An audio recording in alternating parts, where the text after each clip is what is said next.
जामनगर के एक छोटे से गांव में ललिता नाम की एक औरत अपनी बेटी सपना के साथ रहती थी। पति के गुजरने के बाद जैसे तैसे करके ललिता अपनी बेटी को पाल रही थी। सपना ने गांव के ही सरकारी स्कूल से 12वीं करी हुई थी और 1 साल से वो घर पर थी कि एक दिन ललिता के दूर का भाई शहर से उससे मिलने के लिए आता है। अरे ललिता बहन, ये तूने क्या हालत बना रखी है। जो कुछ है भैया तुम्हारे ही सामने है, अब क्या कहूं। जब से वो गुजरे हैं जैसे तैसे करके घर का गुजारा हो रहा है। देख बहन, मेरी जानकारी में एक है, वो फैक्ट्री में काम करवाता है। अगर तू कहे तो मैं सपना को अपने साथ ले जाता हूँ। शहर जाकर नौकरी करेगी तो 4 पैसे कमा लेगी।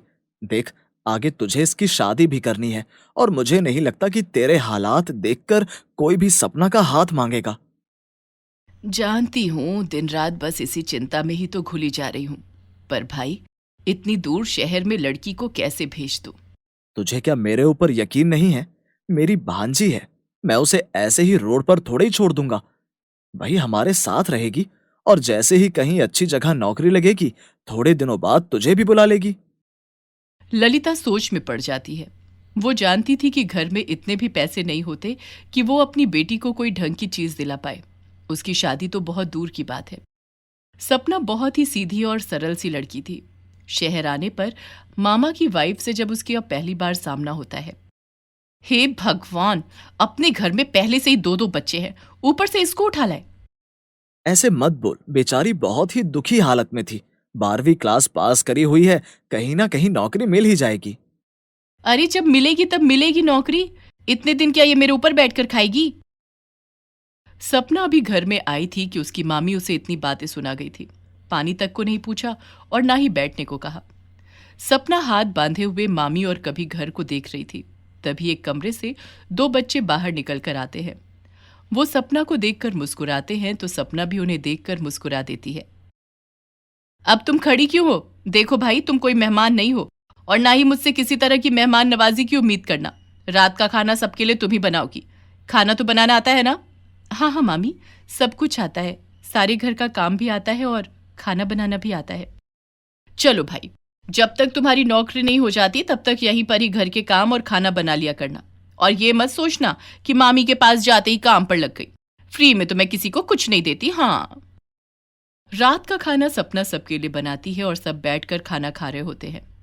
मामा के भरोसे ही उठकर आ गई हो या तुम्हें कुछ कहीं का पता है कि कहाँ जॉब हो सकती है? मामी, मैं तो यहाँ पहली बार आई हूँ। मैंने तो आज से पहले शहर देखा भी नहीं। हाय राम, मेरी ही किस्मत फूटी हुई है। सुनो महारानी, कल सुबह उठकर सारे घर का काम कर लेना बगैर कहे।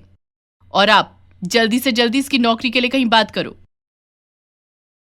सपना चुपचाप खाना खाकर सोने चली जाती है। अगली सुबह वो जल्दी उठती है। बच्चों के लिए खाना बनाकर उन्हें स्कूल भेजने के बाद वो सारे घर का काम करती है। फिर दोपहर का खाना बनाती है। 10 दिन इसी तरह गुजर जाते हैं।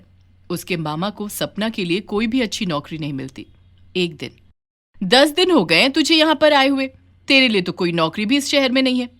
12वीं ही पास करी हुई है, आगे पढ़ी होती तो बात भी बनती। मेरी बात मान सपना, तू तो एक चाय की दुकान खोलकर बैठ जा। हाँ।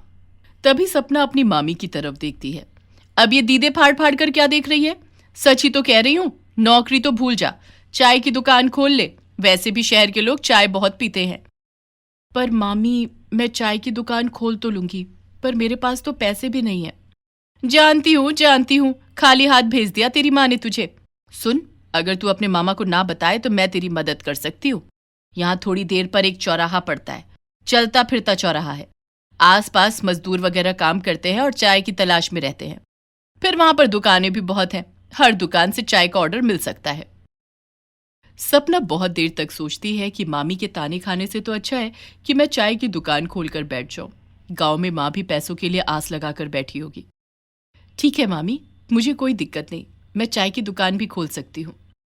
देख, मुझे गलत मत समझ। मुझे लगा तेरे लिए यही काम अच्छा है, क्योंकि मैंने देखा कि तेरे हाथों में स्वाद है। चाय तो तू एकदम मस्त बनाती है। ये ले, चाय का नाम लेते ही चाय पीने की तलब जाके जा, 1 कप चाय बना ला। चल, ऐसा कर, अपने लिए भी बना ला। अगले दिन सुबह मामी के पड़ोस में रहने वाली मीनाक्षी मामी से मिलने के लिए आती है। उस समय सपना सारे घर का काम खत्म कर रही थी कि तभी मीनाक्षी का बेटा संदीप भी अपनी माँ को बुलाने के लिए वहां आता है और सपना को देखकर वो उसे पसंद कर लेता है। घड़ी भर के लिए घर से निकल जाऊं, मेरा बेटा पीछा करते करते आ ही जाता है। पता नहीं कितनी फिक्र लगी रहती है इसे मेरी। नसीबों वाली हो बहन जो इतना प्यार करने वाला बेटा मिला है। ये कौन है जो पोछा लगा रही है? दिखने में तो बहुत सुंदर लग रही है और संस्कारी भी। अरे इनकी दूर की बहन है, उसकी बेटी है। बेचारे बहुत गरीब हैं। शहर में नौकरी के लिए आई थी लेकिन नौकरी मिल नहीं रही है, तो अब चाय की दुकान खोलने वाली है। इसी तरह बातें हो रही थीं और अगले दिन मामी सपना के लिए एक चाय की दुकान खुलवा देती है और साथ ही साथ बोल देती है कि जितने पैसे कमा कर लाएगी मेरे हाथ पर रख देना। सपना का मामा एक दो दिन तो मामी से कुछ कहता है, फिर उसे भी लगता है कि गांव में बहन को क्या जवाब देगा। इससे तो अच्छा है कि सपना चाय की दुकान ही कर ले। सपना चाय बहुत टेस्टी बनाती थी। धीरे धीरे वहां के लोगों को उसकी चाय पसंद आ जाती है। वो मसाले वाली चाय, अदरक वाली चाय, इलायची वाली चाय और तंदूरी चाय भी बनाने लगी। वो जितने पैसे कमा कर लाती उसकी मामी उसके हाथों से छीन लेती है।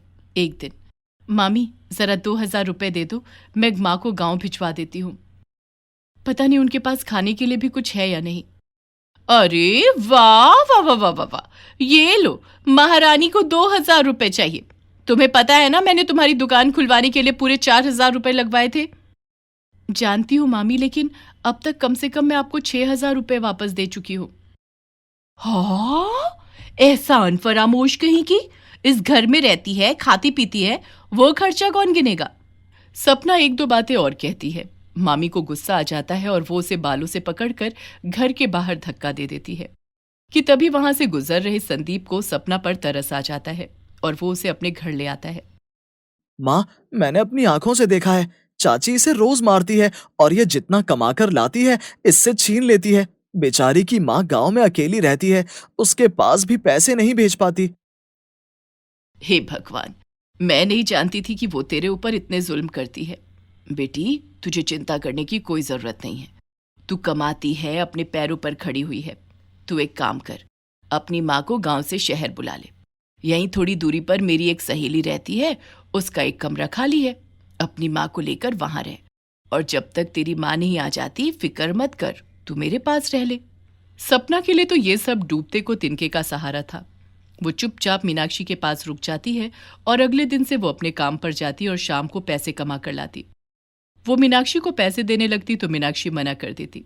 बेटा, तू नहीं जानती, मैंने अकेले अपने बेटे को पाल पोस कर बड़ा किया है। मुझे पता है कि एक औरत के ऊपर क्या क्या गुजरती है। अगले दिन सपना संदीप के साथ जाकर अपनी माँ के नाम मनी ऑर्डर कर देती है और ये भी लिखवा देती है कि माँ जल्दी से यहाँ आ जाओ। एक हफ्ते बाद सपना की माँ गांव से शहर आ जाती है। मीनाक्षी उसकी माँ और सपना को वो घर दिखा देती है। दोनों उसमें रहने लग गई। अब सपना सुबह चाय बेचने के लिए निकलती और शाम को घर पहुंचती। कुछ दिन तो उसकी माँ घर में अकेले रहती है, फिर उसके बाद वो भी अपनी बेटी की मदद के लिए उसकी दुकान पर पहुंच जाती। अब दोनों माँ बेटी बहुत अच्छे से काम कर रही थी और 4 पैसे भी कमा रही थी। एक दिन सपना का मामा वहां आता है।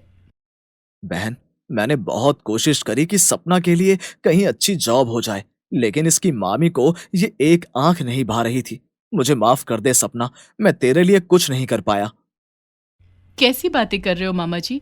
मुझे आपसे या मामी से कोई भी शिकायत नहीं है। हर बुरी चीज में एक अच्छाई छुपी होती है। माना उन्होंने मेरे साथ बुरा बर्ताव किया, लेकिन मैं उनकी वजह से ही आज अपने पैरों पर खड़ी हूं, इसलिए आप बिल्कुल भी परेशान ना हो। जिस समय वो ये बातें कह रही थी, मीनाक्षी बाजार से जाते हुए सपना की बातें सुन लेती है। घर आकर वो निर्णय लेती है कि सपना को ही वो अपने घर की बहू बनाएगी, क्योंकि इससे अच्छी और सुलझी हुई लड़की उसे कहीं नहीं मिल सकती। अगले दिन वो संदीप के साथ सपना की माँ के घर जाती है और सपना का हाथ संदीप के लिए मांग लेती है। पर फिर मेरी माँ का क्या होगा? उनका तो सहारा ही मैं हूं। नहीं नहीं, मैं अपनी माँ को ऐसे नहीं छोड़ सकती। कौन सी सदी की बातें कर रही हो बेटी? भला आजकल कोई इन बातों को मानता है? जिस तरह संदीप से शादी के बाद मैं तेरी माँ हूं, उसी तरह ये भी तो संदीप की माँ हुई। हम सब इकट्ठा नहीं रह सकते क्या? और तू क्यों फिक्र करती है बेटी? तेरी चाय की दुकान तो चल रही है ना, मैं वहां पर काम करूंगी। अपना काम करने में क्या शर्म है? बस खुशी की बात यह है कि तू अच्छे घर जा रही है। अरे बहन जी, तुम अकेले क्यों दुकान चलाओगी? हम तीनों मिलकर चाय की दुकान चलाएंगे। हाँ। और फिर कुछ समय बाद सपना की शादी संदीप के साथ हो जाती है। संदीप जब जॉब पर होता है तो वो तीनों औरतें अपनी चाय की दुकान चलाती।